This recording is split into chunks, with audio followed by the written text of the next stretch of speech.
गावाचा विकास करणाऱ्या सरपंचांना आता महाराष्ट्र सरकारने नवीन पुरस्कार देण्याचं जाहीर केलेलं आहे.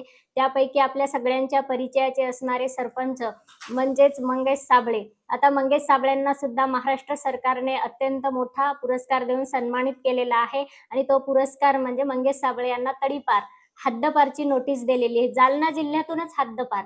म्हणजे आता त्यांनी जालना जिल्ह्यात पायही ठेवायचा नाही. त्या ठिकाणी ते जालना मतदारसंघामध्ये, लोकसभा मतदारसंघामध्ये इलेक्शन लढवले होते. त्यांना ₹1 खर्च न करता जनतेची त्यांच्या पाठीमागे असणारा आपण सहभाग पाहिला.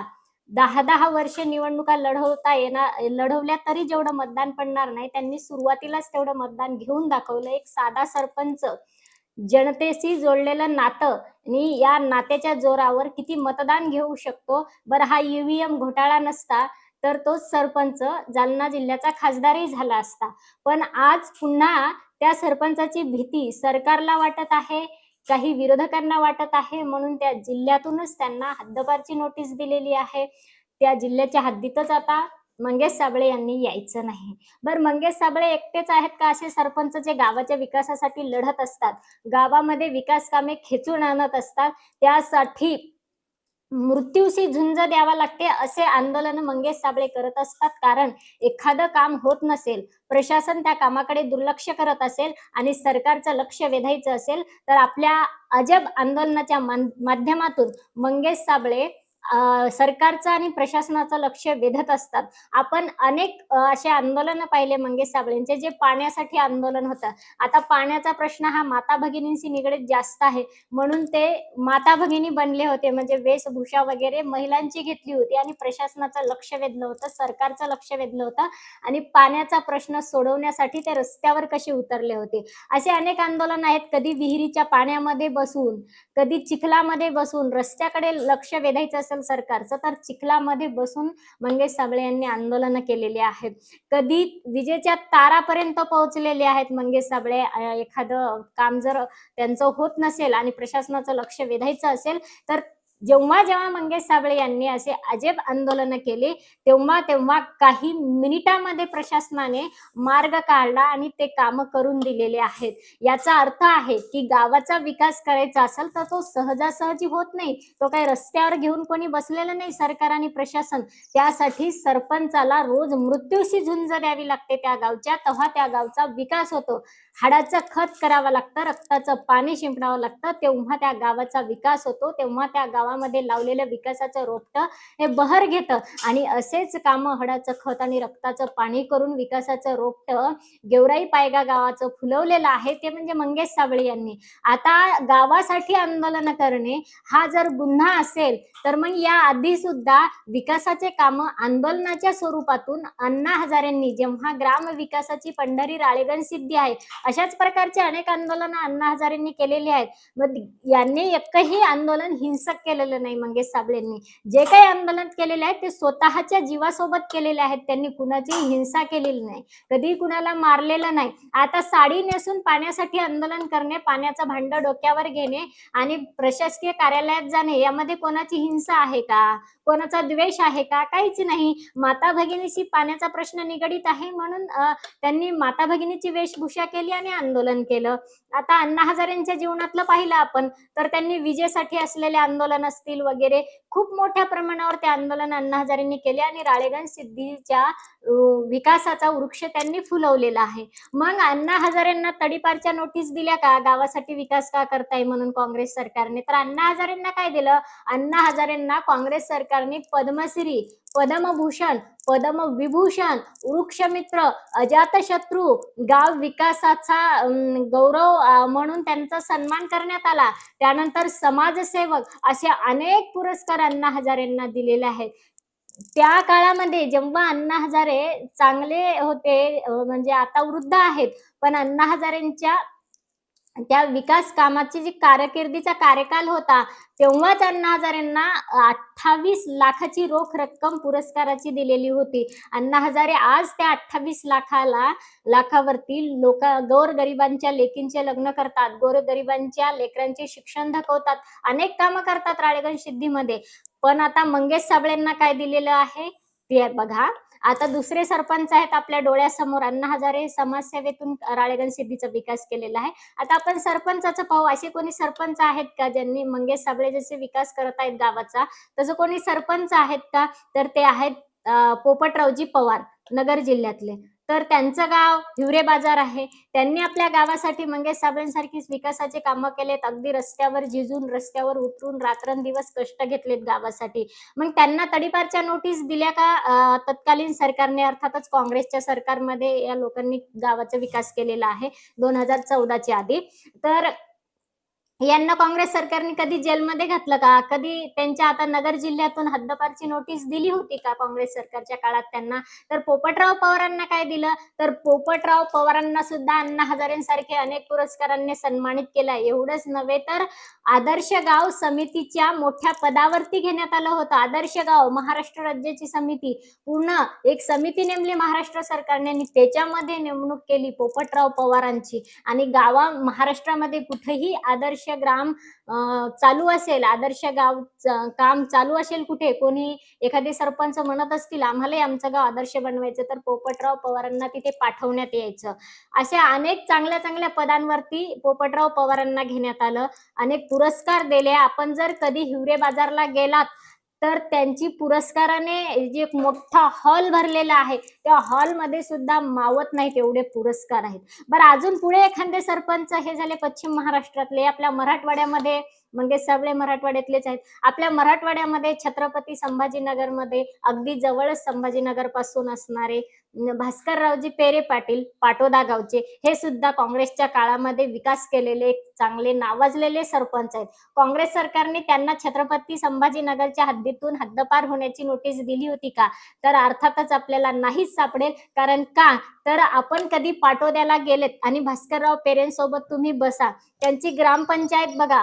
अगदी दरवाजामध्ये पाय ठेवला ना ग्रामपंचायतच्या, तर सरपंचालाही दरवाजा उघडायचं काम नाही आणि आपल्याला नाही. मग तुम्ही म्हणाल का तिथं नोकर असेल बुवा? नोकर नाही, तिथे ऑटोमॅटिक दरवाजे उघडतात. आपण आत जातो. असे भव्य दिव्य अशी सुंदर सुसज्ज इमारत ग्रामपंचायतची, जे कलेक्टरचे ऑफिस सुद्धा नाहीत आपल्या इकडे, अशी सुंदर.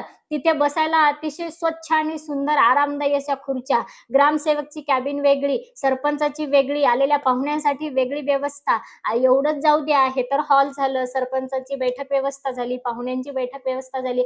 पण तिथले जे शौचालय, बाथरूम आहेत ना, ते सुद्धा आपल्या इकडचे जे ग्रामपंचायतचे ग्रामसेवकांची कलेक्टरची कॅबिन असते ना, त्याच्यापेक्षा स्वच्छ आहेत. आपल्या कलेक्टर ऑफिसमध्ये सुद्धा थुकून सगळं रंगवून लाल केलेलं आहे, करोडो रुपयाचं कलेक्टर ऑफिस. पण त्यांचं शौचालय आपल्या कलेक्टरच्या कॅबिनपेक्षा स्वच्छ आणि सुंदर आहे. इतकं प्रसन्न आहे आणि इतकं सुंदर. हे कोणामुळे झाले आणि कोणत्या सरकारच्या काळात केले माहितीये का आपल्याला? भास्करराव पेरेंच्या काँग्रेस सरकारच्या काळात भास्करराव पेरेंनी हा केलेला विकास आहे आणि त्यांच्या विकासाला काँग्रेस सरकारने चालना दिली. त्यांना अनेक पुरस्कार दिले.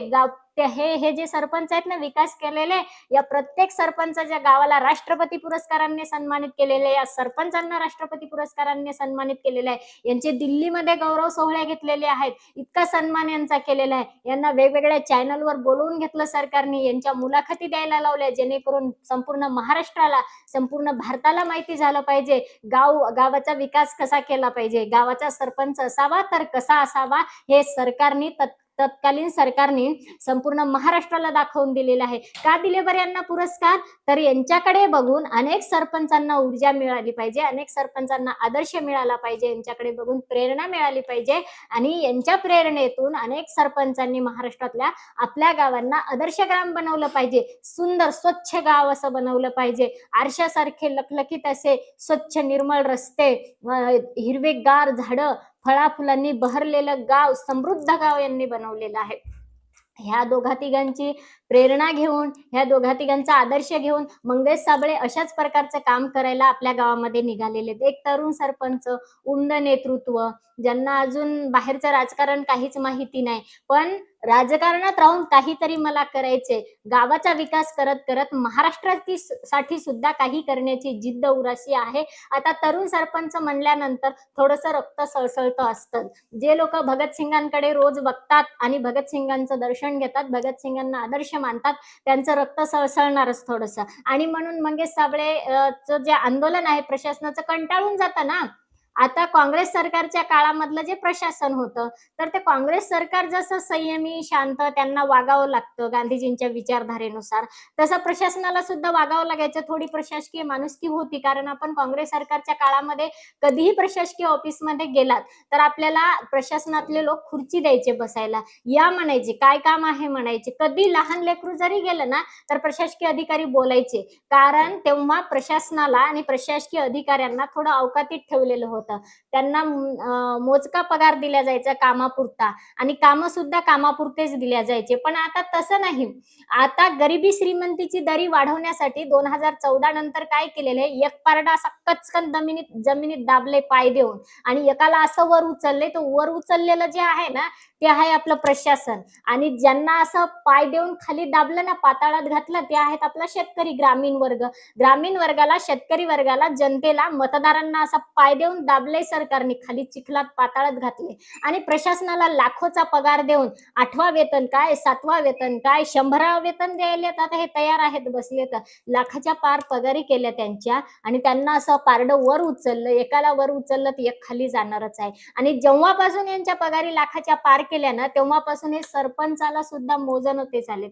पूर्वी सरपंच जर पंचायत समितीत आला, सरपंच जर जिल्हा परिषद आला, तर सीओ सुद्धा उभा राहायचा, साहेब म्हणायचा. अलीकडे आपण पाहतो मंगेश साबळे हे विकास करणारे सरपंच आहेत. मंगेश साबळेला सुद्धा जर असे आंदोलन करावे लागत असतील, तर सामान्य सरपंच लोकांना हे किती घाबरत असतील प्रशासकीय लोक. कारण का घाबरत नाही ते, यांना असं असे गठ्ठेच्या गठ्ठे बांधून द्यायले ना सरकार, भारे भारे गठ्ठे तरी लहान असतात. पैशाचे भारेच बांधून देणं चालू आहेत प्रशासकीय अधिकाऱ्यांना. मग ते कोणाच्या बापाला मोजतील? कोणालाच घाबरणार ते. मंगेश साबळेला काय घाबरतात? कोणालाच घाबरणार, कोणालाच मोजणार. ते फक्त म्हणतात आमच्या वरचा बॉस जो आहे ना, त्यालाच आम्ही भिणार. बाकी आम्ही कोणालाच भिणार नाही. त्यांना काय भिणार? तर होलं हो लावायचं म्हणतात त्यांना. होलं होलं लावतात, गप्प बसतात. बाकी काहीच करत नाही. म्हणून मंगेश साबळेंना कलेक्टरला सुद्धा बोलावं लागलं आणि कलेक्टरला बोलणं हा गुन्हा आहे का? कलेक्टरला "ओ कलेक्टर" म्हणलं तर तडीपारची नोटीस दिली मंगेश साबळेंना. का कलेक्टरला "ओ कलेक्टर" म्हणायचं? आणि त्याचं त्या कारणावरून त्यांनी आता मंगेश साबळेंना कारणं काय लावले माहितीये का हद्दपार करण्यासाठी? आता काही साक्षीदार गोळा केले म्हणा, आता किती भारे बांधून दिले साक्षीदाराला काय माहीत पैशाचे. पण गोळा केले. मग मंगेश साबळे आणि त्यांचे मित्र गावाच्या बाहेर एका ठिकाणी दारू पीत बसतात. रस्त्याने चाललेल्या वाटसरूंना अडवतात आणि त्यांच्याकडून 2-3 हजार मागतात. आता 2-3 हजार जो सरपंच मागतो, त्या प्रशासनाला थोडी तरी शरम आणि लाज वाटली पाहिजे.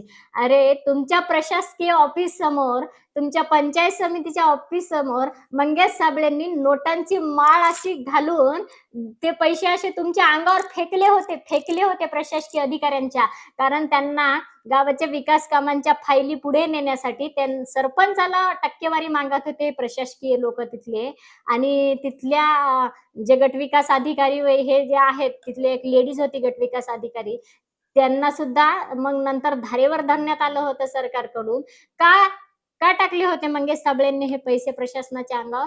कारण प्रशासन मंगेश साबळेंना टक्केवारी मागत होतं प्रत्येक फाईल मागे, तरच आमची तुमच्या गावाच्या विकासाची फाईल आम्ही पुढे सरकवू, अन्यथा नाही. ज्या दिवशी टक्केवारी मागितली ना मंगेश साबळेंना, मंगेश साबळे गावात गेले, जाहीरपणे सांगितलं, जाहीरपणे गावातील लोकांना, एवढे एवढे पैसे हे प्रशासन मागत आहे, प्रशासकीय अधिकारी मागत आहेत. आणि मग सगळ्या गावकऱ्यांनी पैसे गोळा करून दिले आणि ते सगळे पैशांची माळ केली मंगेश साबळेंनी. आपण उभ्या महाराष्ट्राने पाहिलेलं आहे.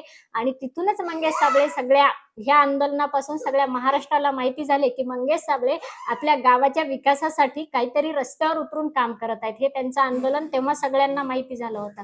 असे पैसे फेकले होते प्रशासकीय अधिकाऱ्यांच्या अंगावर, फेकले होते. तुम्हाला पैसेच पाहिजे ना, घ्या, मी जाहीरपणे पैसे देतो, घ्या पैसे, घ्या पैसे, घ्या पैसे म्हणून जाहीरपणे फेकले होते प्रशासनाच्या अंगावर. हे सगळ्यांना आठवतं, प्रशासनातील अधिकाऱ्यांना आठवतं ना? चांगलं आठवत नसेल तर मागच्या बातम्या बघा मंगेश साबळे यांच्या आंदोलनाच्या आणि मग त्याच्यामध्ये तुम्हाला सापडेल की तुमच्या अंगावर पैसे फेकले होते. अरे, जो माणूस जाहीरपणे गावातून पैसे घेऊ शकतो मागून हक्काने आणि प्रशासनाच्या थोबाडावर फेकू शकतो, तो माणूस 2 अन् 3 हजारासाठी वाटसरूंच्या गाड्या अडवेल का? थोडी तरी शरम वाटली पाहिजे प्रशासकीय अधिकाऱ्यांना. अरे, काय तुम्ही प्रशासन चालवता? कुठल्या तुम्ही डिग्र्या घेतला आणि कुठल्या जनतेला तुम्ही फसवायला लागले? अरे, तो सरपंच जरी असला ना, तर तो आमचा लोकप्रतिनिधी लोकप्रतिनिधी आहे जनतेचा. मग आमचा लोकप्रतिनिधी, एखादा लोकप्रतिनिधी आमचा अनपढ जरी असेल ना, पण तो आमचं प्रतिनिधित्व करत असेल, तर आम्ही सगळे मिळून त्यांना काय द्यायचं ते देत असतात लोक. म्हणून तुम्हाला पैसे गोळा करून दिले होते. मग तेव्हा घ्यायचे होते जाहीरपणे. पण आज मंगेश साबळेंसारखा सरपंच दुसरा होऊ नये कोणी, आणि तो रस्त्यावर उतरून काम करू नये. आणि जर करत असेल तर आम्हाला टक्केवारी आणून द्यावी. आणि जर आम्हाला टक्केवारी आणून नाही दिली तर मग आम्ही अशा जिल्ह्यातून हद्दपार करू. केवळ गावातून नाही, जिल्ह्यातून हद्दपार करू, अशा नोटीस देऊ. आता हद्दपार कोणाला केलं पाहिजे? कोणाला करताय तुम्ही हद्दपार? या देशातील रहिवाशांना, या देशात राहण्यासाठी तुम्ही या देशातून हद्दपार करू पाहते का? आणि आम्ही जनतेने जर ठरवलं तुम्हाला हद्दपार करायचं, ही जी व्यवस्था आहे ना, ही ब्रिटिशी व्यवस्था आहे प्रशासनाची सगळी. आणि ही व्यवस्था या देशासाठी, ही आमची व्यवस्था नसल्यामुळे आम्ही कोणत्याही दिवशी तुम्हाला जर ब्रिटिशांच्या भेटीला जा म्हणून या व्यवस्थेत आम्हाला तुम्ही नको आहेत, तर आम्ही जर तुम्हाला देशातून हद्दपार केलं जनतेने तर काय? आणि तुम्हाला वाटेल हे होऊ शकत नाही. एवढा घमेंड आला होता की नाही नरेंद्र मोदीला? उतरले की नाही युवा सगळी रस्त्यावरती? जेव्हा सगळे युवक रस्त्यावरती उतरले आणि जेव्हा त्यांना प्रश्न विचारायला सुरुवात केली, करोडो रुपयाचा कोट घालून अहंकाराने बरबटलेला चेहरा रात्रीतून उतरला आणि नरमला. जसं दिवस माळवल्यावर, सूर्य मावळल्यावर फुलं जसे काही सुकून जातात ना, तसा अगदी सुकून गेला नरेंद्र मोदीचा चेहरा. आता असा फुगच ना पुन्हा गर्वाने.